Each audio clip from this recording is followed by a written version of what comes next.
We got a Vancouver Canucks special. The Canucks made 2 deals. I'm going to break them down and give my thoughts. So first off, Jannik Hansen was dealt to the San Jose Sharks, and then Alex Burrows is now the newest member of the Ottawa Senators. So let's start with the Jannik Hansen trade. But first things first, Jim Benning. Who are you and what have you done with Jim Benning? What a couple of trades this guy just made. First things first, Jannik Hansen took the pregame skate yesterday but was pulled off for quote-unquote precautionary reasons, and just over an hour later, just once the game was almost done, he was dealt to the San Jose Sharks in exchange for prospect Nikolai Goldobin and a conditional fourth. Now Goldobin is an elite prospect. He is ripping up the AHL this year, having a fantastic year, and he was a former first-round pick. Now we'll talk about him in a couple minutes, but the most interesting part of the trade is the conditional fourth, and the part that I want to just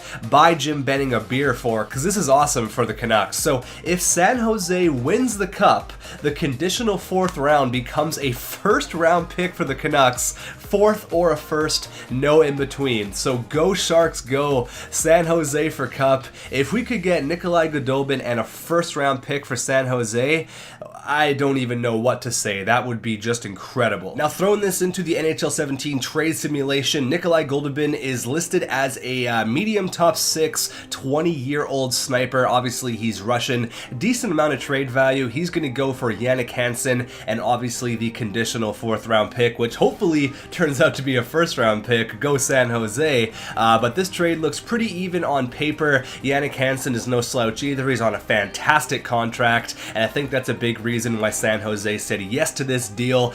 I'm happy to accept this proposal on behalf of the San Jose Sharks. It's a done deal. I think the contract is a big thing for a guy who scored almost 25 goals last year and making $2.5 million. That's huge. Now sending it from San Jose to Vancouver, they say no. What the hell are you doing, Jim Benning? Pull the trigger on this. That's more like the Jim Benning that we're used to seeing. So it's really weird how San Jose wanted to get rid of him in exchange for Jannik Hansen, but on the other way, where it looks like it's a better deal for Vancouver, they say no. Now, Nikolai Goldobin is a big piece. He is a top-notch prospect. There's people saying that he's already in the top 3 Vancouver prospects, up there with Thatcher Demko and Brock Besser. So, I mean, I'm so excited about Nikolai Goldobin. Apparently, he's going to report right to the Vancouver Canucks. He's not even going to go down to Utica. He is going to be a roster player as of day number 1. So, again, this was a great trade for the Vancouver Canucks. As you can see here, Ian McIntyre says, Canucks forward pipeline not exactly overflowing after Brock Besser, but now with Dalen and Nikolai Goldobin, it's no longer dry. Everyone on Twitter was blown away that the San Jose Sharks would deal a player like Nikolai Goldobin.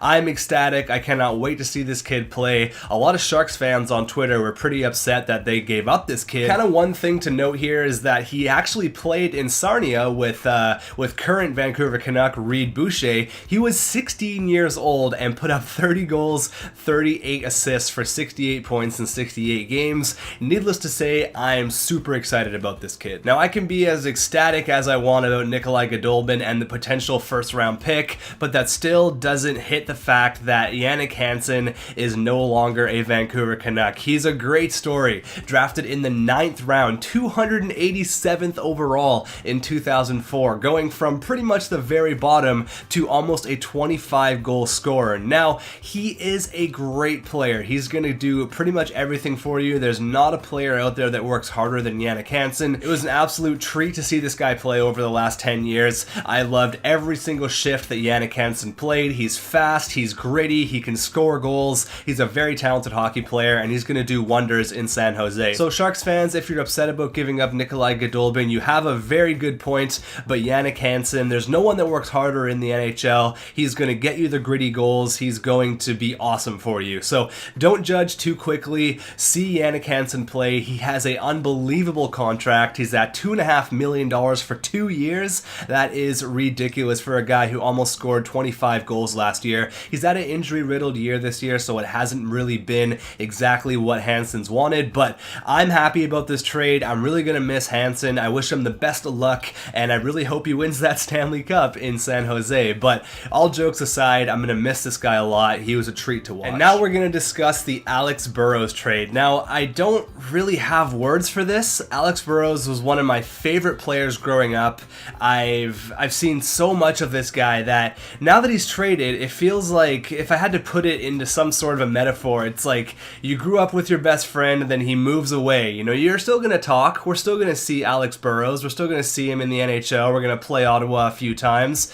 But it's not the same, you know? I feel like my best friend moved away. It's just the only way I can kind of describe it. Alex Burrows is a fantastic story, being undrafted, being a walk-on to the Vancouver Canucks, working his way through the ECHL, and becoming, in my opinion, one of the better Canucks. He's a great story. He had 35 goals one year. He was a crucial piece to one of the best lines the Vancouver Canucks have ever. I think we all knew Hansen was out the door, and I think deep down we knew that Burrows was out as well. It doesn't really seem real, you know, from where he came from. It's a great story. He slayed the dragon. He scored so many clutch goals. He was a big piece in the 2011 Cup run. It hits home. I'm really gonna miss Burrows. I can be as sad as I want about the Alex Burrows thing. He's a player you hate to play against, but a player you love to have on your team. But you're going to hear the tone in my voice completely turn around because the return for Alex Burrows was amazing. The Canucks acquired Jonathan Dahlin, or Jonathan Dahlin, however you want to pronounce his name. He is a Swedish prospect, originally drafted by Ottawa in the second round, 42nd overall, so just outside of the first round in 2016. Now, I can't do a trade simulation because unfortunately he's not in NHL 17, so I just went ahead and I created the player. You can see there number 27, Jonathan Dahlin. I think it's Dahlin, I'm pretty sure anyways, but there has been comparables to Philip Forsberg. You can see here Jonathan Dahlin has put up very similar numbers, better numbers actually. Now who knows if he's going to be even on the level that Philip Forsberg is, but from what I'm hearing on Twitter, people are saying Forsberg for Erat version 2. A lot of Ottawa fans were pretty upset that they paid such a top-notch prospect for Alex Burrows. Jim Benning is looking like a genius right now. You add Jonathan Dahlin now to that prospect pool of Gaudette, of Besser, of Demko, of Nikolai Godolbin.